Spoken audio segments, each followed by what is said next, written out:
अंधेरे में कविता का यह 18वां पायदान है। हम अंधेरे में कविता का 17वें पायदान पार कर चुके। 18वें पायदान पर हम आगे बढ़ते हैं।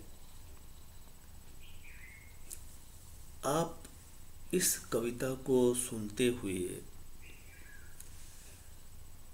चौंक रहे होंगे, असमंजस में होंगे कि इसकी भाषा अन्य कविताओं से अलग है, साहित्य की अन्य विधाओं से अलग है और कवि की भाषा बौद्धिक भाषा और कभी जन भाषा जैसी लगती है।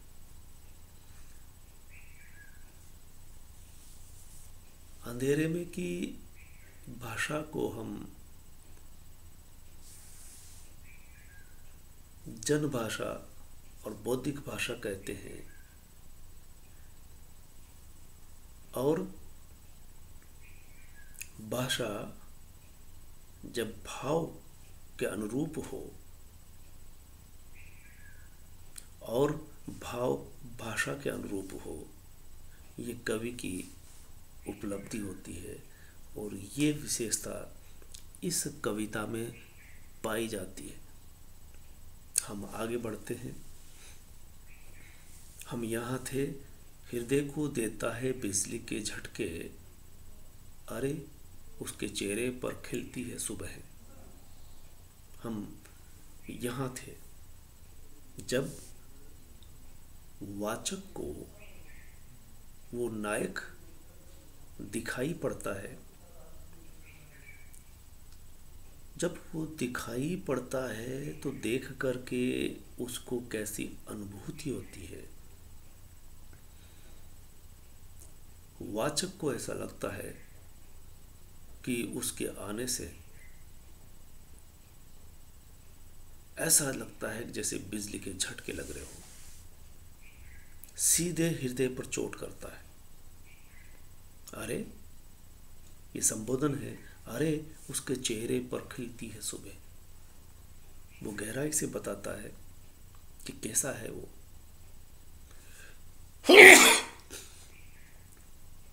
कैसा है वो तो उसका चेहरे पर अगर गौर करें तो चेहरे पर जो ही दृष्टि पहुंचती है, ऐसा प्रतीत होता है कि जैसे सुबह खिल रही हो उसके चेहरे पर। गाल ऐसे दिखाई देते हैं जैसे चट्टानी चमक हो पटार की, यानी उसके गालों पर जो चमक है नायिका के गालों की तरह नहीं, पटार पर सूर्य की किरण पड़ रही हो और फिर वो चमक दिखाई देती हो, चट्टानी चमक पठार की। उपमित किया है कवि ने और जिससे किया है यह अंतर्विरोध सा दिखाई पड़ता है। गाल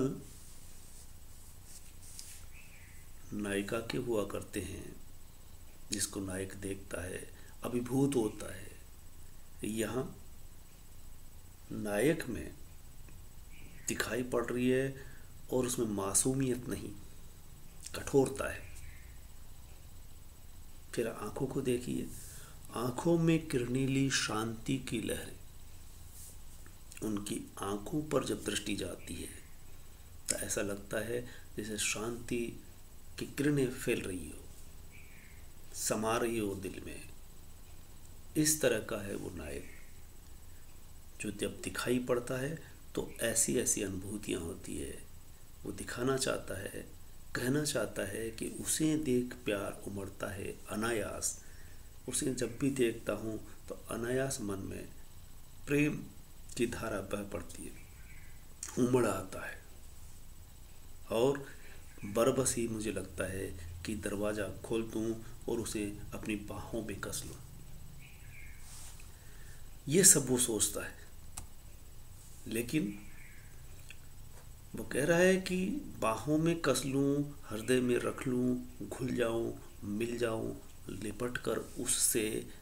परंतु वो इतना कुछ कह रहा है कि जब भाव उमड़ते हैं तो जो दरवाज़ा बंद है और वो बाहर खड़ा खटखटा रहा है, मैं तुरंत बाहर निकलूं बिना देर किए और उसे अपने हृदय में हमेशा हमेशा के लिए रख लूं, बसा लूं, उसी में घुल जाऊं, मिल जाऊं।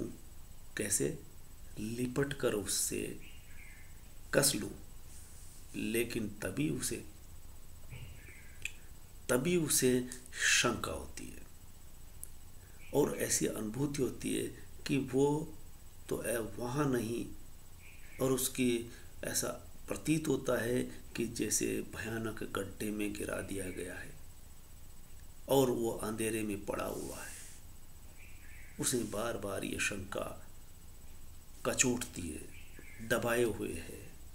वो एक ही रो में नहीं बहता, वो एक ही दिशा में नहीं सोचता, दो तरफा चलता है।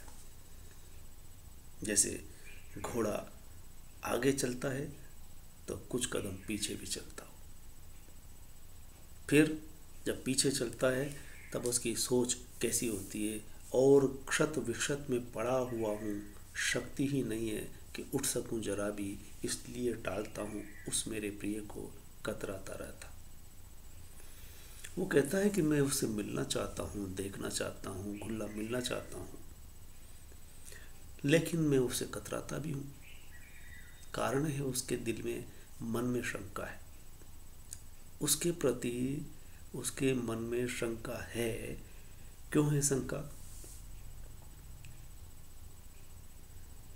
कि जब भी वो दिखाई पड़ता है तो अच्छी अनुभूतियाँ होती है, लेकिन मैं तो अंधेरे गड्ढे में पड़ा हुआ हूँ और लगता है जैसे किसी ने मार पीट करके पटक दिया गया हो। ऐसे गड्ढे में, खड्ड में जाकर के अंधेरे में पड़ गया हूँ। और पढ़ने के बाद पढ़ा ही इसलिए रहता हूँ कि उठने की शक्ति नहीं रही, कोई काम करने की इच्छा ही नहीं रही कि उठ के भी क्या करूँगा, उठ सकूँ जरा भी, इसलिए ही उससे मिलने को टालता हूँ। और कमरे के अंदर ही वो सोच रहा है कि सांकल बज रही है, वो आया हुआ है मेरा प्रिय, लेकिन मैं खोलूँ तो कैसे खोलूँ, बल्कि उसको टालता हूँ कि वो चला जाए। उस मेरे प्रिय को कतराता रहता, उससे मिलने से भी कतराता रहता है, डरता हूँ उससे। वो कह रहा है कि मिलने की बात तो दूर, मैं उससे कतराता हूँ, डरता हूँ। कारण वो बिठा देता है तुंग शिखर के खतरनाक खुरदरे कगार तट पर, और सोचनी स्थिति में ही छोड़ देता मुझको। कहता है पार करो पर्वत संधि के गहवर, रस्सी के पुल पर चलकर। इसलिए उससे डरता है कि वो अक्सर शिखर पर बिठा करके खतरनाक खुरदरे कगार तट पर सोचनीय स्थिति में ही छोड़ करके फिर चला जाता है, वो सहारा नहीं देता है।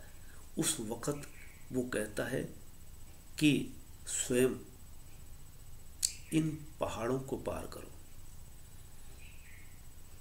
खुद अपने पैरों से चल करके अपनी ज़िंदगी में जो बड़े बड़े पहाड़ आएंगे समस्या के, उन समस्याओं को खुद पार करो। और दोनों को जोड़ने वाले पहाड़, पठार और खाइयाँ, खाई और पहाड़ दोनों का संधि स्थल है, उनके बीच में रस्सी का पुल है। उस पुल को भी तुम्हें स्वयं संतुलन बनाते हुए चल कर के पार करना है।